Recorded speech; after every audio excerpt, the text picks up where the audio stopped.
नमस्कार दोस्तों, क्या आपका नवोदय का रिज़ल्ट कम रहा है या फिर आप नवोदय विद्यालय का रिज़ल्ट में फ़ेल हो गए हैं? तो यह वीडियो आपके लिए है। आज हम बात करेंगे जवाहर नवोदय विद्यालय की परीक्षा जो 13 दिसंबर 2025 को हुई थी, उसके कक्षा 6 का रिज़ल्ट आ गया है। आज हम उसमें बात करेंगे कि ये वेटिंग लिस्ट और ये सेकंड लिस्ट क्या होती है? इसके बारे में हम चर्चा करेंगे।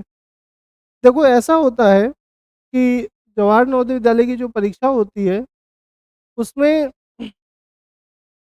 जवाहर नवोदय विद्यालय की जो परीक्षा होती है, उसमें प्रत्येक नवोदय विद्यालय में 80 बच्चे लिए जाते हैं, ठीक है? उन 80 बच्चों में से जो भी बच्चे अपने डॉक्यूमेंट्स या किसी कारणवश उनकी अनिच्छा है, वो नवोदय विद्यालय में एडमिशन नहीं लेना चाहते हैं, तो वो एडमिशन जब नहीं लेते हैं, जैसे मान लेते हैं 80 बच्चे हैं किसी विद्यालय में और 8 5 बच्चे ऐसे हैं जिन्होंने या तो अपने डॉक्यूमेंट्स वो जमा नहीं कर पाए या फिर उनका मन नहीं था नवोदय विद्यालय में एडमिशन लेने का। तो 5 सीटें वो खाली हो गई, ठीक है? 5 सीटें खाली हो गई, तो जो 5 सीटें खाली हुई हैं, जो 5 सीटें खाली हुई हैं, उनकी जगह पे सेकंड लिस्ट आएगी।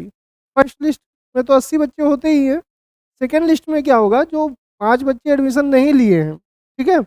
उनके लिए सेकंड लिस्ट आएगी और जब सेकंड लिस्ट 5 बच्चों की आ जाएगी तो उसमें से भी 1-2 बच्चे ऐसे होंगे जो शायद अपने डॉक्यूमेंट्स ना जमा कर पाएँ। मान लो 5 में 2 बच्चे ऐसे हैं जो एडमिशन नहीं लेना चाहते हैं या फिर अपने डॉक्यूमेंट्स नहीं जमा कर पाए। तो उन 2 बच्चों की एक के लिए एक थर्ड लिस्ट निकलेगी, उसमें से 2 बच्चों का चयन होगा।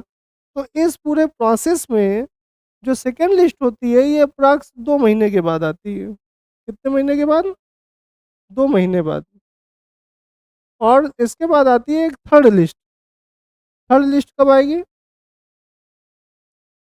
थर्ड लिस्ट मतलब तीसरी लिस्ट कब आएगी? ये अप्रॉक्स आ जाती है 2.5 से 3 महीने में। इसको हम 3 महीने लिख देते हैं यहाँ पे। 3 महीने में थर्ड लिस्ट आएगी मतलब आज से 3 महीने के अंदर थर्ड लिस्ट आ जाएगी और सेकंड लिस्ट जो होगी वो 2 महीने के अंदर आ जाएगी। ठीक है? तो बाकी हमारे पिछले वीडियो में हमने आपको बताया कि कौन-कौन से डॉक्यूमेंट्स की आवश्यकता होती है नवोदय के एडमिशन में। तो जो सेकंड लिस्ट वाले बच्चे हैं वो जो जिनके 1 अंक कम है, कितना अंक? 1 अंक कम है। मतलब जो मूल कट ऑफ है, मूल कट ऑफ से जिनका 1 अंक कम है, कितना कम है? 1 अंक, 1 अंक या 1.25 अंक, ठीक है? 1 अंक की जगह हम लिख देते हैं 1 प्रश्न। कितना?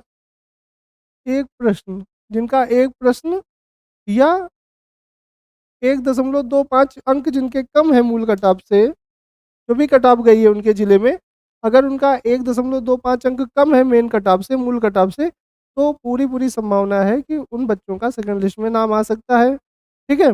उसमें भी बहुत सारे नियम होते हैं कि ओबीसी, एससी, एसटी को प्रायोरिटी दी जाएगी, लड़कियों को प्रायोरिटी दी जाती है।